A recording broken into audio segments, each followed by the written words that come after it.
Renungan Pagi bersama Allah di Waktu Fajar oleh Ellen G. White, 3 Maret 2022. Mari kita berdoa. Bapa kami yang di sorga, Allah pencipta langit dan bumi, laut dan segala isinya, Allah yang maha besar, satu-satunya Allah yang benar, yang kami sembah selalu melalui anak-Mu yang tunggal, Yesus Kristus. Terpujilah Yesus, anak Allah yang maha tinggi, yang adalah pokok anggur yang benar bagi kami. Pada pagi hari ini kami bersyukur boleh bangun dan berbakti, dan sebagaimana membaca dan mendengarkan nasihat firman-Mu, kiranya ini menjadi pembaharuan bagi masing-masing kami.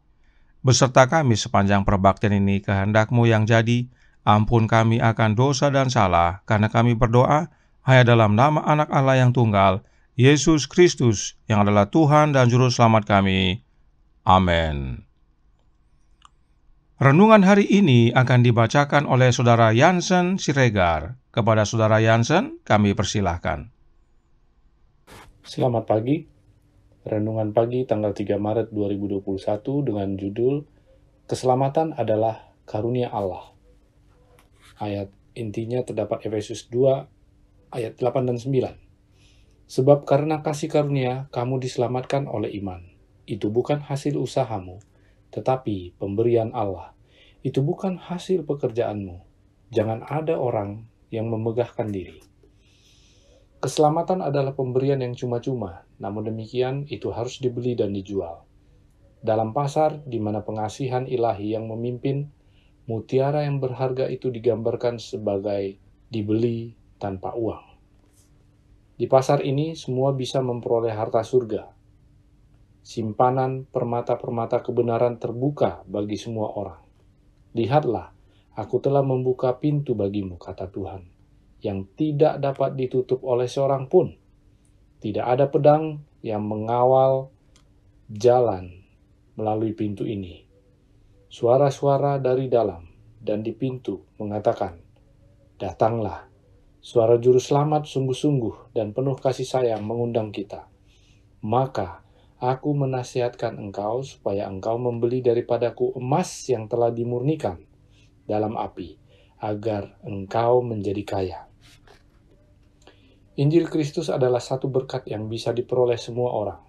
Orang yang termiskin sanggup, sama seperti orang yang terkaya, membeli keselamatan. Karena tidak ada jumlah kekayaan di dunia yang bisa memperolehnya.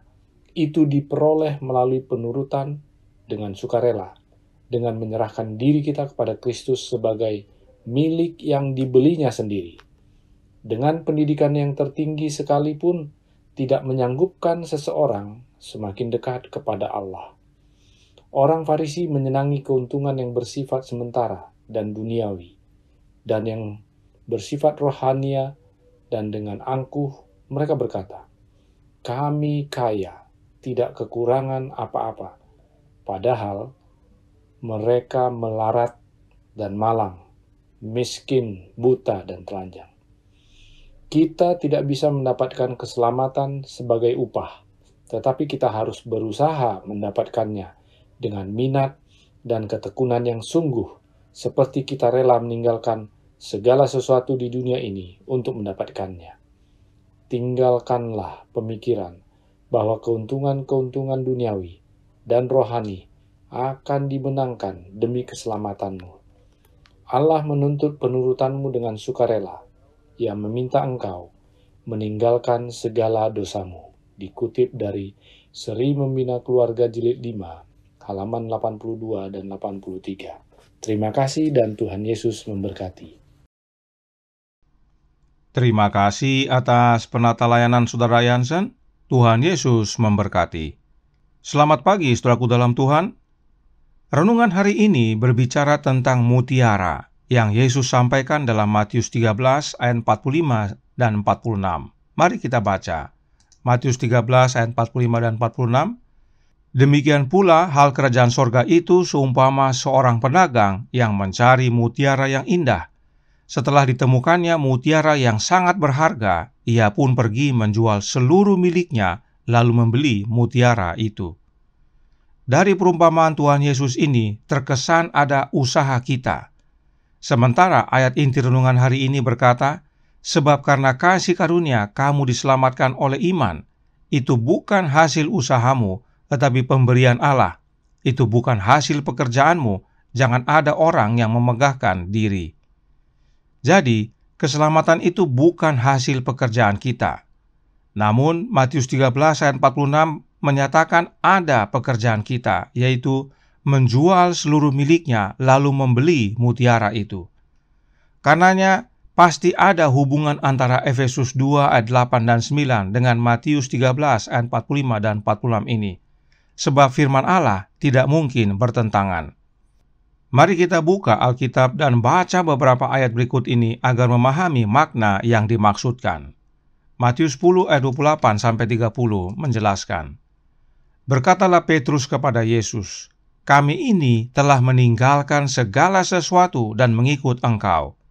Jawab Yesus, 'Aku berkata kepadamu, sesungguhnya setiap orang yang karena Aku dan karena Injil meninggalkan rumahnya, saudaranya laki-laki atau saudaranya perempuan, ibunya atau bapaknya, anak-anaknya atau ladangnya, orang itu sekarang pada masa ini juga akan menerima kembali 100 kali lipat rumah, saudara laki-laki, saudara perempuan, ibu, anak, dan ladang, sekalipun disertai berbagai penganiayaan, dan pada zaman yang akan datang, ia akan menerima hidup yang kekal."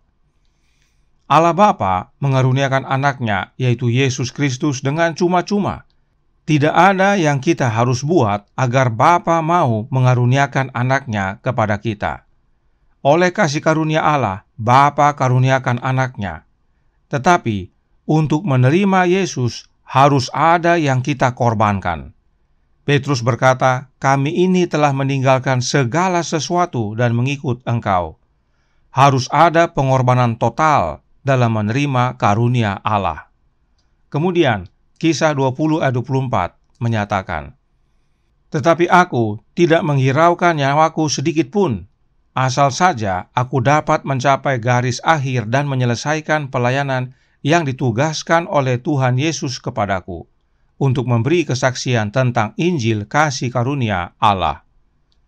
Paulus bahkan tidak menghiraukan nyawanya demi keselamatan yang Allah Bapa karuniakan di dalam anaknya, serta mengabarkannya kepada dunia. Jadi, meskipun keselamatan itu Allah berikan kepada kita cuma-cuma, tetapi dalam menerimanya harus ada pengorbanan total dari kita.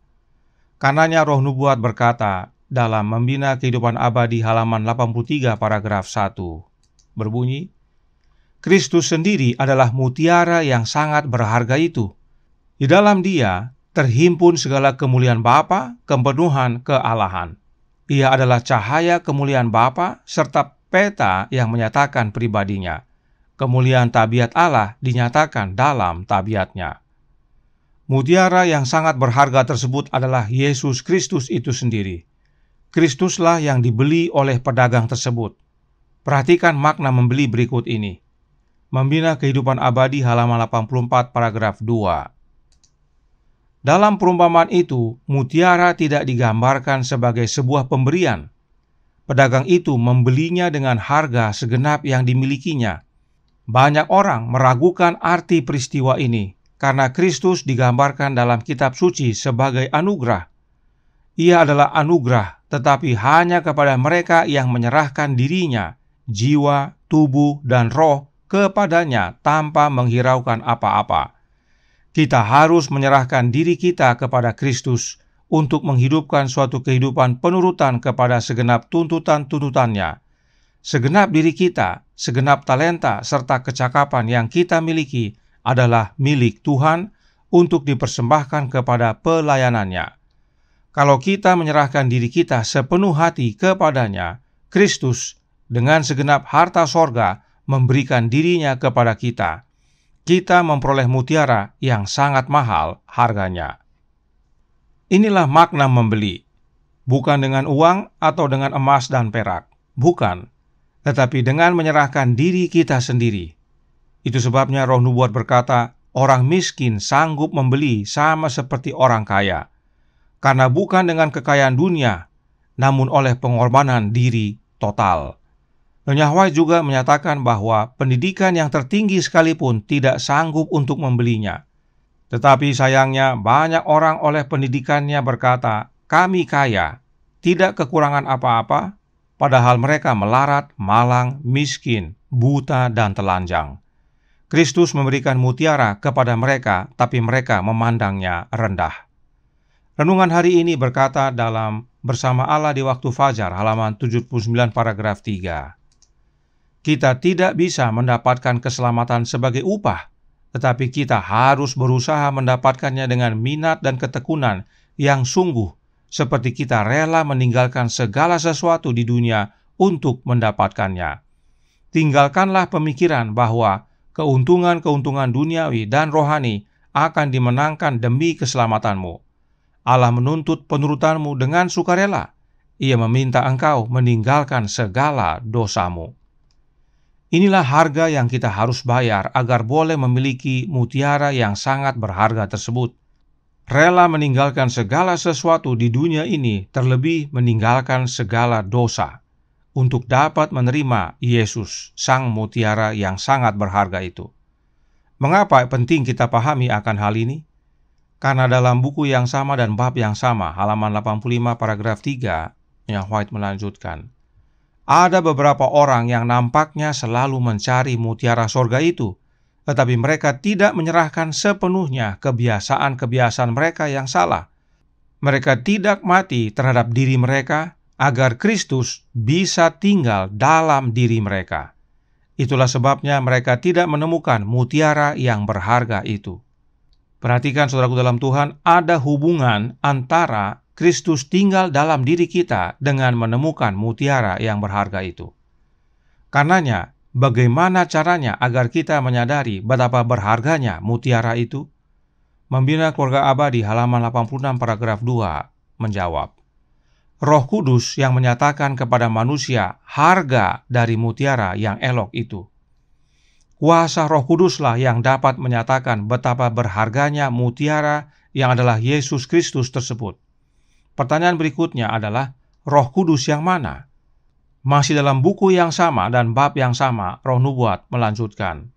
Membina Keluarga Abadi halaman 86 paragraf 2. Roh Kristus menghidupkan seluruh jemaat karena telah ditemukannya mutiara yang sangat mahal harganya. Roh Kudus yang dimaksudkan adalah Roh Kristus. Sebab memang Roh Kristuslah yang dicurahkan pada hari Pentakosta. Karenanya, terimalah Roh Kristus dalam hati kita.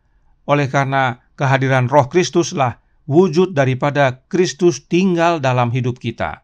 Maka akan dinyatakan kepada kita betapa berharganya mutiara tersebut, yang adalah Yesus Kristus itu sendiri. Dan oleh karenanya, kita rela untuk menyerahkan segalanya, termasuk diri kita sendiri secara total. Yesus telah tinggalkan sorga untuk kita. Lalu apa yang kita tinggalkan untuk terima Dia? Inilah makna kita diselamatkan oleh kasih karunia dan bukan oleh pekerjaan kita. Keselamatan itu bukan upah atas apa yang kita sudah kerjakan. Bukan. Keselamatan itu Allah Bapa berikan cuma-cuma. Tetapi harus ada pengorbanan total dari dan di dalam diri kita agar kita dapat menerima pemberian cuma-cuma tersebut. Buangkan dunia, terima Yesus. Tuhan memberkati, saya bawa dalam nama Yesus. Amin. Mari kita berdoa. Bapa kami yang di sorga, Allah pencipta langit dan bumi, laut dan segala isinya, Allah yang maha besar, maha kuasa, sumber segalanya, yang kami sembah selalu melalui anak-Mu yang tunggal, Yesus Kristus. Terima kasih atas pekabaran yang indah tentang mutiara yang sangat berharga. Mutiara itu adalah Yesus Kristus itu sendiri, yang Allah Bapa telah karuniakan dengan cuma-cuma bagi kami semua. Namun dalam menerimanya, harus ada pengorbanan total. Harus ada kerelaan bagi masing-masing kami untuk meninggalkan segalanya, teristimewa segala dosa. Dan untuk dapat merasakan hal itu, penting bagi kami untuk menerima Roh Kristus dalam hati kami. Karenanya, tolong kami ya Bapa, curahkan Roh Anak-Mu dalam hati ini, tinggallah dalam hidup kami ya Yesus, agar kami menyadari betapa berharganya Engkau bagi kami, teristimewa demi keselamatan kami. Beserta kami sepanjang hari ini, kehendak-Mu yang jadi, ampun kami akan dosa dan salah, karena kami berdoa hanya dalam nama Anak Allah yang tunggal, Yesus Kristus, yang adalah Tuhan dan Juru Selamat kami. Amin.